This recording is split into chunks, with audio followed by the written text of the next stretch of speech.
दोस्तों, आपका गोपालाजी का नमन। और न्यूली बॉर्न बेबी की एक्टिविटीज कभी वॉच करी हैं? उनके जो फेशियल एक्सप्रेशंस हैं, कभी गौर किया है इस पे? कभी हंसते हैं, कभी रोते हैं। जो उनकी भाव भंगिमा है, वो लगता है कि वो अपने में नहीं है, कोई उनको ऐसा करने के लिए लाचार कर रहा है, कोई ऐसा करने के लिए अंदर से गुदगुदा रहा है उनको।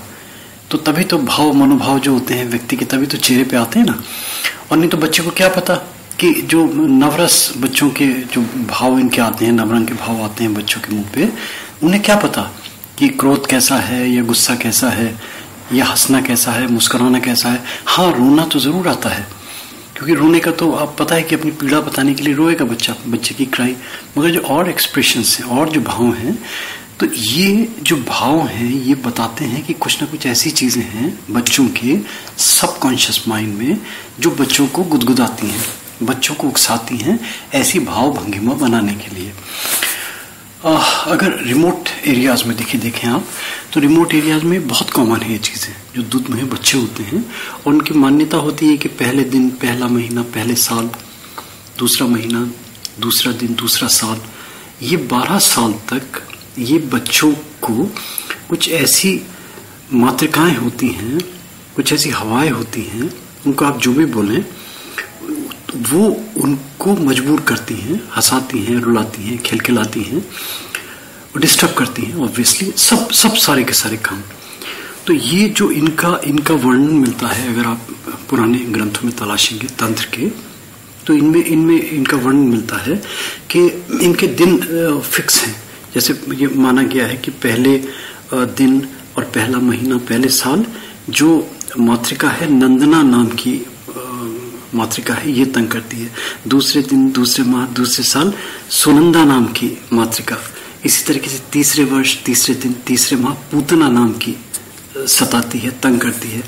फिर नेक्स्ट सक्सेसिवली मुख मंडिका नाम की, फिर उसके बाद में कंठ पूतना, अलग अलग नाम है इनके। शकुनी है, शुष्क रेवती नाम है इसका, अरिमा है, भूसूतिका है, कालिका है, पिलिपिच्छका है। तो ये 12 मातृकाएं हैं जो तरह तरह से बच्चों को परेशान करती हैं। और फिर क्या होता है, देखिए कभी कभी लगता है ना कि बच्चे के एक्सप्रेशंस डरावने हो गए, चेंज हो गए, उनकी गर्दन झुक गई, उनकी आंखें चौड़ी हो गई, वो रोने लगे, उन्होंने दूध छोड़ दिया, वो डॉक्टर्स को दिखा रहे हैं, डॉक्टर्स की समझ में नहीं आ रहा कि क्या रोग है, कैसा, ऐंठने लगे, अकड़ने लगे बच्चे।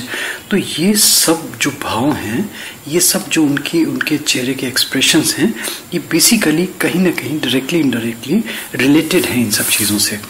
ऐसी मान्यताएं हैं जो पुरानी हमारे जो ग्रंथ हैं, ये पुराने हमारे लोग हैं, या रिमोट एरियाज में ये चीजें बहुत कॉमन है।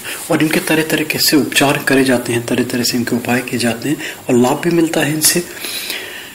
सरल सा उपाय क्रम मैं आपको बताऊं, अगर कहीं भगवान न करे, देखिए मैं सुपरस्टिशंस में व्यक्ति को कभी नहीं ले जाना चाहता, तो मगर ये जरूर है कि घर में जो नेगेटिव ऊर्जा है, देखिए पहले नीम के पत्ते रखते थे, धूनी करते थे, हवन सामग्री जलाते थे, लोबान जलाते थे, लौंग विशेष रूप से गंधक की धूनी दी जाती थी।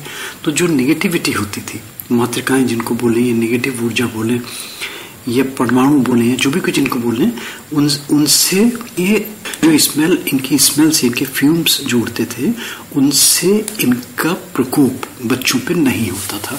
ये सत्य है, मानते थे पुराने लोग, आज भी मानते हैं जो नए परिप्रेक्ष्य में जी रहे हैं। मगर भगवान न करे, देखिए किसी को अगर कुछ लगे ऐसा कि ऐसा इन 12 वर्षों में बच्चे के साथ कुछ अनहोनी हो रही है, तो बहुत सरल सा उपाय मैं बताऊं आपको, बहुत ही सरल सा। ये कोई भी इसको कर सकता है घर में अपने आप कोई, और अच्छा लगता है, अगर अच्छा होना होता है और अच्छा अगर रिजल्ट लेना है, तो घर की कोई बुजुर्ग महिला, जैसे पहले दादी होती थी, जिया होती थी, अम्मा होती थी, एजेड लेडी, क्योंकि उनकी दुआएं, उनकी आशीष मन से निकलती थी, उनमें कोई स्वार्थ नहीं होता था।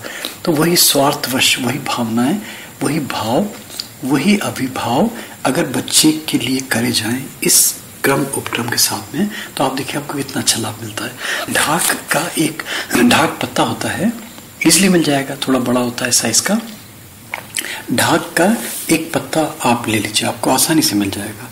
और इस ढाक के पत्ते के ऊपर ये कुछ सामग्री मैं बता रहा हूँ आपको, ये सामग्री आप नोट कर लीजिए जो मुझे याद आ रही हैं। इसमें से एक आध चीज रह भी जाए तो कोई फर्क नहीं पड़ता। अपनी तरफ से जो भी अच्छा लगता है आप एक आध चीज उसमें अपनी तरफ से भी ऐड कर सकते हैं, मगर ये सामग्री तो होना ही होना है। इसमें चावल है, सब इसमें सुगंधित फूल हैं, 7 फूल चुनने हैं, पूड़ियाँ ये कचौड़ी 7 चुननी है, पान रखना है, उड़द की दाल रखनी है, 7 रंग के कपड़ों की झंडी बना के रखनी है। कपड़े के रंग जो है वही जो विबग्योर है हमारी, बैंगनी, नीला, हरा, नारंगी, पीला, लाल, ये विबग्योर सूर्य के 7 रंगों के कपड़ों की झंडी बना के ये रखनी है। इसमें तिल है, इसमें चंदन है, इसमें गुड़ है, इसमें दही है।